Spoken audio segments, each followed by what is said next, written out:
Sir சொன்ன மாதிரி இண்டிகேஷன்ஸ்லாம் சொல்லியிருப்பாங்க. சிறுகுடல் மாற்று அறுவை சிகிச்சை அது மட்டும் இல்லாமல் அதை இன்ட்ரா அப்டாமினல் ஆர்கன்ஸ், வயிறு, லிவர், கிட்னி, பேன்க்ரியாஸ் கூட சேர்த்து கூட நம்ம பண்ண முடியாது. பேர் தான் மல்டிவிசரல் அப்படின்னு சொல்லுவாங்க. ஸோ இண்டிகேஷன்ஸ் நான் வந்து ஆன்காலஜிஸ்ட் ஆக்சுவலாக. ஆன்காலஜிக்கும் டிரான்ஸ்பிளான்ட்டுக்கு என்ன சம்பந்தம் இருக்குது அப்படின்னா, டிரான்ஸ்பிளான்ட் ஆன்காலஜி அப்படிங்கிறது தான் டிரான்ஸ்பிளான்ட் சயின்ஸையும் ஆன்காலஜி சயின்ஸும் marriage between oncology and transplant science அதுதான் வந்து indications for cancer patients. So அதனால நீங்கள் வந்து உடனே எடுத்துக்க வேணாம், எல்லா கேன்சர் பேஷண்ட்டுக்கும் உடனே டிரான்ஸ்பிளான்ட் பண்ணிடலாமா, அந்த மாதிரியான இது கிடையாது. இட்ஸ் அ நீஷ் ஃபீல்டுன்னு சொல்லுவோம். அதாவது குறிப்பிட்ட பேஷண்ட்ஸுக்கு எங்கெல்லாம் வந்து சிறுகுடல் பாதிக்கப்பட்டிருக்கோ, கேன்சர்னால பாதிக்கப்பட்டு ஸ்டாண்டர்ட் ட்ரீட்மெண்ட் எல்லாம் பண்ண முடியாம பாதிக்கப்பட்டு வந்திருக்கவங்களுக்கு பண்ண முடியுமா அப்படின்னா அதுதான் இண்டிகேஷன்ஸ். முன்னாடி நமக்கு 3 வருஷத்துக்கு முன்னாடி அந்த இண்டிகேஷன்ஸே கிடையாது. எங்களோட தாட் ப்ராசஸ்ல வராது ஆன்காலஜிஸ்டுக்கு. இப்போ லாஸ்ட் 3 இயர்ஸா இப்போ நிவேதான்னு ஒருத்தவங்க பேசுவாங்க அவங்ககிட்ட. அவங்க தான் ஃபர்ஸ்ட் பேஷண்ட் நம்ம இந்தியாவில, இன்ஃபேக்ட் இன் ஏஷியாலே ஃபர்ஸ்ட் பேஷண்ட் நம்ம கேன்சர் பேஷண்ட்ஸ்க்கு நம்ம பண்ணியிருக்க ஒரு இண்டிகேஷன் வந்து பார்த்தீங்கன்னா சிறுகுடலமா டிரான்ஸ்பிளான்ட் பண்ணியிருக்கோம். Successfully patients are there. So கிட்டத்தட்ட இண்டிகேஷன்ஸ் பார்த்தீங்கன்னா ஒரு 5 to 10% of the indications non cancerous, அதாவது கேன்சரஸ் கண்டிஷன்ஸ்க்கு பார்த்தீங்கன்னா சில குறிப்பிட்ட கேன்சரஸ் கண்டிஷன்ஸ்க்கு நம்ம செலக்ட் அவுட் பண்ணி, எல்லா கேன்சருக்கும் நம்ம டிரான்ஸ்பிளான்ட் ஆப்ஷன் கிடையாது. ஸோ கெடாவர்ல இருந்து தான் நம்ம எடுக்க முடியும். இந்த சிறுகுடலோட சேர்ந்து பேன்க்ரியாஸ் இல்லைன்னா ஸ்டொமக் பவலோட சேர்த்து நம்ம பண்ணக்கூடியது வந்து மாடிஃபைட் மல்டிவிசரலோ இல்லை இன்டெஸ்டைன் ஐசோலேட்டட் இன்டெஸ்டைனோ நம்ம கேன்சர் பேஷண்ட்ஸ்க்கும் பண்ண முடியும் அப்படிங்கிறத நம்ம நிரூபிச்சிருக்கோம். நம்மள்ட்ட ஒரு 4-5 பேஷண்ட் இந்த லாஸ்ட் 2 இயர்ஸ்ல நம்ம பண்ணியிருக்கோம், சக்சஸ்ஃபுல்லாகவும் பண்ணியிருக்கோம். அதான் வந்து டிரான்ஸ்பிளான்ட் ஆன்காலஜி அப்படிங்கிற ஒரு இண்டிகேஷன்ஸும் இதில் இருக்கு ஆக்சுவலா இந்த மல்டிவிசரல் டிரான்ஸ்பிளான்ட் ப்ரோக்ராம். தேங்க்யூ. சிறுகுடல் டிரான்ஸ்பிளான்ட் அப்படிங்கிறப்போ அதுல வந்து ஒரு ஸ்பெக்ட்ரம் இருக்குங்க. ஸோ ஒன்று வந்து சிறுகுடல் டிரான்ஸ்பிளான்ட், ஐசோலேட்டட் இன்டெஸ்டைன் டிரான்ஸ்பிளான்ட் சொல்லுவோம். ஸோ அதுல வந்து என்னன்னா நம்ம சிறுகுடலை மட்டும் எடுத்து அதை மட்டும் டிரான்ஸ்பிளான்ட் பண்ணுவோம். ஸோ இது எல்லாமே இந்த ஆர்கன்ல இருந்து எங்கிருந்து எடுக்கிறோம் அப்படின்னா பிரைன் டெத் பேஷண்ட்ஸ் கிட்ட இருந்து கெடாவர் டொனேஷன் இருக்கு. ஸோ சார் சொன்ன மாதிரி டிரான்ஸ்பிளான்ட் தமிழ்நாடு டிரான்ஸ்பிளான்ட் ரொம்பவே வந்து இதை வந்து சப்போர்ட் பண்றாங்க, யூஸ் பண்றாங்க. ஸோ அவங்களுக்கு தேங்க்ஸ். ஸோ ஆர்கன் அந்த மாதிரி இருக்கிறப்போ ஃபர்ஸ்ட் எடுக்கிறது வந்து சிறுகுடலை மட்டும் நம்ம எடுக்கிறது பேர் ஐசோலேட்டட் டிரான்ஸ்பிளான்ட். இதுவே மாடிஃபைடு மல்டிவிசரல் டிரான்ஸ்பிளான்ட்னா என்னன்னா சிறுகுடலோட சேர்ந்து டியோடனம்னு சொல்லுவாங்க, பேன்க்ரியாஸ் சொல்லுவாங்க, அதுக்கப்புறம் வந்து ஸ்டொமக், வயிறு. ஸோ வயிறு, கணையம், சிறுகுடல் இது எல்லாத்தையும் சேர்த்து எடுத்து ஒருத்தருக்கு டிரான்ஸ்பிளான்ட் பண்றது பேரு மாடிஃபைடு மல்டிவிசரல் டிரான்ஸ்பிளான்ட்னு சொல்லுவாங்க. மல்டிவிசரல் டிரான்ஸ்பிளான்ட்னா இப்போ நான் மேல சொன்ன எல்லாத்தையோட சேர்த்து கல்லீரல், லிவரையும் டிரான்ஸ்பிளான்ட் பண்றது பேரு மல்டிவிசரல் டிரான்ஸ்பிளான்ட் அப்படின்னு சொல்லுவோம். ஸோ இது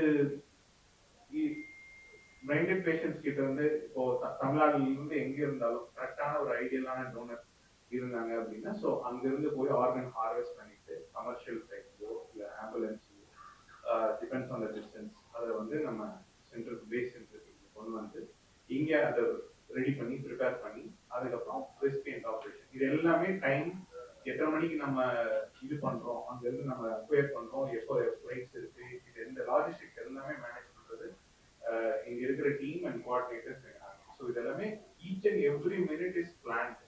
இதுல சிலர் மிஸ் ஆனாலுமே வந்து நம்ம இதை சக்சஸ்ஃபுல்லா பண்ண முடியும்.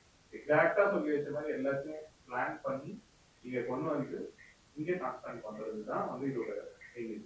டிரான்ஸ்பிளான்ட் பண்ணது மட்டும் இல்லாம அது ஆப்ரேஷன் முடிஞ்சு போஸ்ட் ஆஃப் கேர் அதுதான் வந்து even more difficult part. So அது வந்து 24/7 இருந்து பேஷண்ட் நீங்க டிஸ்சார்ஜ் ஆகிறது, அதுக்கப்புறமும் வீட்டுக்கு போய் வீட்டுல அவங்கள பார்த்துட்டு வேற ஏதாவது இஷ்யூனா திருப்பி ஹாஸ்பிட்டல் கொண்டு வருது, இல்ல அவங்க வீட்டுல மேனேஜ் பண்றது. ஸோ பேஷண்ட் கம்ப்ளீட்டா நார்மலா சாப்பிட்டுட்டு போற வரைக்கும் அந்த கேர் வந்து கன்டினியூ ஆகும். Like I mean However, with the teams sitting out here, we were able to establish a stronghold in intestinal transplantation in India, and it is based on multiple pillars.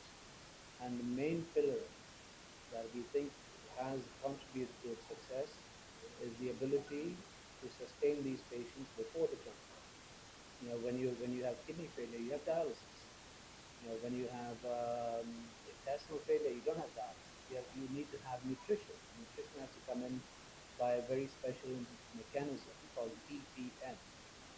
Once you start giving nutrition through an IV vein in the patient's body through a catheter, that invites a lot of infection. So there was a two-pronged effort by our team, not only to provide the TPN and nutrition, but to provide it at home, not in a hospital environment, and to make sure that these patients are free from any kind of infection while waiting for a transplant. Intestinal transplant itself is quite a complex procedure that the team has become very, very confident in. And we've taken our expertise and projected that out and have shown that we can do the largest number of intestinal transplants in the world with fantastic outcomes. So not only the ability to have home TPN, but keeping patients away from infection, and the ability of the team, very strong team, to be able to pick up patients who are in dire straits wherever they are in the geographical location. Could be Agra, could be Delhi, could be Bombay, could be West Bengal, could be Goa, could be Rajasthan. Our team goes there, assesses the patient, and picks them up and brings them either by train, by ambulance, train ambulance, road ambulance, by air, to be able to bring them back to base. This is our base, and this is where we rehabilitate them and are able to take them safely to transplant. So it is a multifactorial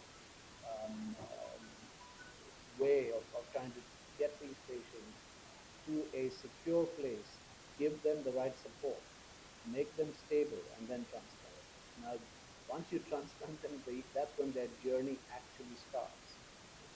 The post-transplant, being able to keep tabs on these patients is again a very vital role that our team plays. We are in constant touch with these patients. They stay around us after transplant for about 2 to 3 months. But after that, we have to rehabilitate them back to their own towns. And we then establish a local doctor in that town to be able to be their first point of contact with us. Because once you've had an intestinal transplant, you are going to be part of our system, our family forever. என் பேர் doctor Senthil, transplant surgeon at MGM healthcare centre. So இந்த meeting முக்கியமாக எதுக்கு அப்படின்னா, ஒரு intestinal டிரான்ஸ்பிளான்ட்டோட awareness பர்டிகுலராக create பண்ண. நம்ம காமனாக ஒரு ஜென்ரல் ஈவன் டாக்டர் ஜென்ரல் சர்ஜன்ஸை போய் நம்ம கேட்டோம் அப்படின்னா, மிசென்ட்ரிக் இஸ்கீமியா, அந்த இன்டெஸ்டினல் அட்டாக்னு சொல்கிற கண்டிஷனுக்கு ஏதாவது ட்ரீட்மெண்ட் ஆப்ஷன் இருக்கா நம்ம ஜென்ரலாக கேட்டோம்னா, எல்லாத்துக்குமே வர பதில் வந்து அதுக்கு பெரிய ஒரு சர்வைவல் சான்ஸ் கிடையாது, பேஷண்ட்ஸ் இறந்துருவாங்க, பேஷண்ட்ஸ் வந்து நம்மளால டிபிஎன்னில் லாங் டேர்ம் மெயின்டைன் பண்ண முடியாது அப்படிங்கிறது. ஸோ அதுக்கான ஆன்சர் தான் இது. முக்கியமாக நம்மளால் சக்ஸஸ்ஃபுல்லாக சேஃபாக இன்டெஸ்டினல் டிரான்ஸ்பிளான்ட் இந்தியாலையும் பண்ண முடியும் அப்படிங்கிறது. ஸோ இன்டெஸ்டினல் டிரான்ஸ்பிளான்ட்ங்கும்போது முக்கியமான காரணங்கள் வந்து ஒன்று இந்த இன்டெஸ்டினல் அட்டாக், மிசென்ட்ரிக் இஸ்கீமியா அப்படிங்கிறது. இன்னொன்று வந்து வெரி ஸ்லோ க்ரோயிங். இந்த மிசென்ட்ரிக் இஸ்கீமியா அப்படின்னா நம்ம அந்த இன்டெஸ்டைனுக்கு போல ரத்த குழாய், மெயினாக ஆர்ட்ரி அண்ட் வெயின், அதில் ஏதாவது பிளாக் இருந்துச்சு அப்படின்னா அந்த இன்டெஸ்டைன் ஃபுல்லாக பிளட் சப்ளை போயிடும். அப்போ வந்து அந்த இன்டெஸ்டைன் ஃபுல்லாகவே வந்து அழுகி போயிடும், பிளாக் அவுட் இன்டெஸ்டைன் அப்படிங்கிறது. ஸோ ஜென்ரலாக ஒரு ட்ரெடிஷ்னலாக ஒரு 5 years பேக் இந்த இன்டெஸ்டினல் டிரான்ஸ்பிளான்ட் ஆப்ஷன் இல்லாதப்ப ஒரு ஜென்ரல் சர்ஜனோ ஒரு கேஸ்ட்ரோ சர்ஜனோ அந்த பேஷண்ட்ஸை வந்து அப்டாமினல் பெயின் வந்தப்போ ஒரு சர்ஜரிக்கு எமர்ஜென்சி சர்ஜரிக்கு எடுக்கும்போது மெஜாரிட்டி ஒரு 80-90% ஆஃப் இன்டெஸ்டைன் அழுகிடுச்சு அப்படின்னா ஜென்ரலாக பேஷண்ட் அட்டண்டர்ஸில் இதுக்கு மேலே அவங்க சர்வைவலுக்கான சான்சஸ் இல்லைன்னு சொல்லிட்டு வி சென்ட் தம் பேக் அன்ஃபார்ச்சுனேட்டாக. பட் அதுக்கு டெஃபினட்டாக இப்போ ஆப்ஷன் இருக்குது அப்படிங்கிறது தான் நம்ம முக்கியமான பாயிண்ட் இதெல்லாம். ஸோ அந்த மாதிரி கண்டிஷனில் அவங்க வந்து அந்த அழுகி போன இன்டெஸ்டைனோட இங்கே பேஷண்ட்டை நம்ம ஷிஃப்ட் பண்ண முடியாது. அப்போ வந்து இன்ஃபெக்ஷன் சான்ஸ் நிறையா ஆயிடும். ஸோ ஃபஸ்ட்டு இது வந்து அந்த அழுகி போன இன்டெஸ்டைன்லாம் எடுத்துகிட்டு ஒரு 2-3 days பேஷண்ட்டை மெயினாக வென்டிலேட்டர்லேருந்து வெளியே கொண்டு வந்து ஸ்டெபிலைஸ் பண்ணதுக்கப்புறம் வி பிரிங் த பேஷண்ட் இங்கே மெயின் எங்கே டிரான்ஸ்பிளான்ட் நடக்கும். ஸோ அந்த மாதிரி கண்டிஷனில் இமீடியட்டாகவும் டிரான்ஸ்பிளான்ட் பண்ண முடியாது. ஸோ இட் டேக்ஸ் டைம், ஒரு 2 months to 3 months. அந்த டைமில் வந்து அந்த பேஷண்ட்டை வந்து நம்ம இம்ப்ரூவ் பண்ணணும் நியூட்ரிஷனல் ஸ்டேட்டஸ்.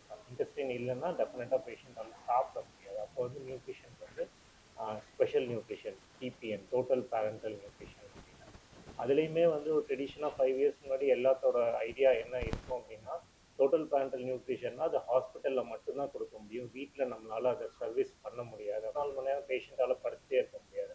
அப்போ அப்போ அந்த வால்யூம் ஆஃப் டிபிஎனை இன்க்ரீஸ் பண்ணி ஹவர்ஸை கம்மி பண்ணி மெயினாக நைட் டைமில் மட்டும் கொடுக்குற மாதிரி சேஞ்ச் பண்ணோம். So that morning time afternoon time அவங்க ஃப்ரீயாக they can roam around in and out of the house or எங்கேயாவது வெளில போகிறதுக்கு. ஸோ ஒன்ஸ் அவங்க ஸ்டெபிலைஸ் ஆனதுக்கப்புறம் we go in to the period of transplant. So transplant முடிச்சதுக்கப்புறம் transplant டெஃபினட்டாக intestinal transplant ஒரு டெக்னிக்கலி சேலஞ்சிங் திங் தான். டெஃபினட்டாக இந்த ஒரு efficient team with under guidance doctor Anil Vaidya sir மூலமாக we are able to do it successfully in par with world standard. Surgery முடிச்சதுக்கப்புறமும் we take care of the patient. Initial 2 to 3 monthsக்கு the chances of complication இருக்குது. So அதை ரொம்ப கேர்ஃபுல்லாக watch பண்ணோம்னா we can bring all the patients out of these and then அவங்க they can go back to the normal day to day life. அவங்களோட passion என்னவோ அதெல்லாமே வந்து அவங்களால அச்சீவ் பண்ண முடியும், பர்சீவ் பண்ண முடியும் அப்படிங்கிறது. ஸோ முக்கியமாக இன்டெஸ்டினல் டிரான்ஸ்பிளான்ட் அப்படிங்கிறது ரொம்ப ஃபியூ சென்டர்ஸில் பண்ணுறோம். பட் அந்த ஒரு பயம் இருக்கும், சக்ஸஸ்ஃபுல்லாக பண்ணுறாங்களா அது வந்து இல்லைங்கிறத வந்து நம்ம கொண்டு போய் சேர்க்கணும். It's a successful surgery and safe